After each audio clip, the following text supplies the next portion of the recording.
काशी में जो विदेशी आते हैं उनका सनातन धर्म से नाता बेहद पुराना है और ऐसे सैकड़ों विदेशी हैं जो धर्म परिवर्तन कर सनातन धर्म को ग्रहण कर चुके हैं, हिंदू धर्म में आ चुके हैं।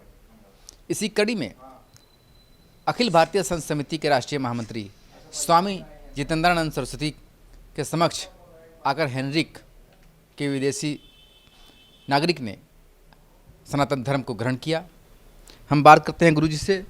स्वामी जी, कहा था उसके स्वप्न में भगवान आए और उसे सनातन धर्म के प्रति जाने की बात कही। आपसे जब मुलाकात हुई तो उसने क्या व्यक्त किया कि किस तरीके से वो हिंदू धर्म को अपनाना चाहता है और ऐसा क्यों करना चाहता है? हेनरिक्स मूलतः उसके माता पिता आयरलैंड के हैं और हम कहें कि रशियन नागरिकता है। तो उसका कोई एक मेजर एक्सीडेंट हुआ। एक्सीडेंट में उसके बचने की कोई संभावना नहीं थी। तो उसके माता पिता को पता नहीं कहाँ से ये मन में भाव जगे और उसके अचेतन अवस्था में उसके पास बैठ करके उसे गीता के श्लोकों का पाठ करते थे माता पिता। अपनी भाषा में, गीता तो कई भाषाओं में अनुवादित है, तो उसका पाठ करते थे। और एक दिन उस पाठ को सुनते सुनते इसकी तंद्रा टूटी, जीवन लौट आया। तो उसने जो बताया कि भगवान श्री कृष्ण उसके स्वप्न में आए, तो उसने अपने माता पिता से पूछा कि भगवान ये जो स्वप्न में आए ये किस परंपरा, किस संस्कृति में? तो बताया सनातन धर्म में। तो उसने कहा कि जहाँ से जीवन मिला है मुझे उस धर्म को स्वीकार करना है। इसके लिए उसका काशी आगमन हुआ। उसके पासपोर्ट से लेकर के उसके बारे में कि भाई कहीं पीछे का कोई खेल ना हो, तो उसने स्वेच्छा से बड़ी प्रसन्नतापूर्वक कहा नहीं, मैं सनातन धर्म को स्वीकार करूंगा और मैं इसी पद्धति पे अपना जीवन जीना चाहता हूं। आप देखेंगे दुनिया में इस्कॉन में हजारों नहीं लाखों युवक युवतियां हरे रामा हरे कृष्णा गाते हुए झूम रहे हैं। तो ये किसी दबाव बस नहीं है या कोई लोभ लालच लाभ का सिद्धांत गढ़े जाने की बात नहीं है। एक स्वाभाविक सनातन पद्धति जो आत्मा से लेकर के मन तक के स्वतंत्रता का अधिकार देती है, एक ऐसी जीवन पद्धति जिससे भारत के सुप्रीम कोर्ट के संविधान बेंच ने एक बड़े बहस के बाद सर्वसम्मत फैसले में कहा कि सनातन धर्म द वे ऑफ लाइफ, कि यह जीवन का रास्ता है, यह मार्ग है।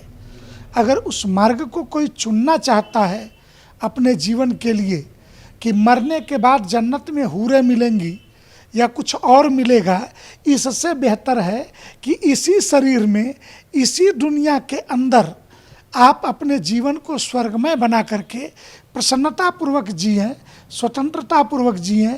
यही वास्तविक जीवन है और यही सनातन धर्म है। तो लिथुनिया अब केशव बन चुके हैं। हेनरिक्स अब केशव। और मुझे बड़ा आश्चर्य हुआ कि हमने पूछा कि हम कोई नाम सोचें या आप खुद कुछ सोच के आए हो? तो उसने कहा कि मैं केशव बनूंगा। गीता सुना था केशव के मुख से और उसने अपना नाम केशव बताया।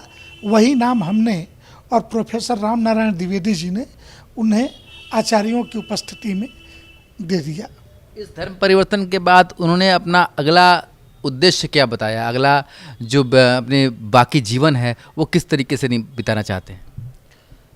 पहली बात कि धर्म परिवर्तन नहीं है, यह मत परिवर्तन है।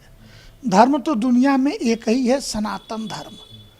और मैं एक बात कहता हूँ कि परमात्मा और ईसाई हो या मुस्लिम, किसी भी महिला जो माँ है उसकी कोख में मुसलमान या ईसाई पैदा नहीं किए जाते। जन्म के बाद बपतिस्मा करके ईसाई बनाइए या सुन्नत करके उसे इस्लाम स्वीकार कराइए, लेकिन वो संतान जब भी होगा तो हिंदू ही होगा। कोख के अंदर प्राकृतिक रूप से हिंदू संतान है। तो हमने बस इतना ही किया कि सनातन पद्धति से उसके संस्कार किए, आगे का जीवन केशव के रूप में। सनातन संस्कृति में विवाह के बाद से पति पत्नी जैसे, हमारे यहाँ समझौता नहीं है विवाह, हमारे यहाँ 7 जन्मों का रिश्ता है, ये भावनात्मक बंधन है। वो 7 फेरे 7 शपथ हैं, 7 कस्में हैं। तो ये 7 जन्मों का बंधन 7 फेरों के साथ लेकर के अपने जीवन को विधिवत तरीके से जिएगा, ये हमारी अपेक्षा जरूर है। तो हेनरिक अब केशव बन चुके हैं। हालांकि काशी में ये पहली बार नहीं है, ऐसे बहुत सारे नाम हैं, सैकड़ों हजारों की संख्या में, जो विदेशी आए और सनातन धर्म से इतने प्रभावित हुए कि वो इसी धर्म में और यहीं पे होकर रह गए। और इसी कड़ी में आज हेनरिक जो केशव बन चुके हैं, उसका नाम भी जुड़ गया है। वीडियो जर्नलिस्ट शिवम मिश्रा के साथ Sushant Mukherjee, news 8 Varanasi. News nation अब व्हाट्सएप पर खबरों के ताजा अपडेट के लिए न्यूज नेशन के इस QR कोड को स्कैन करें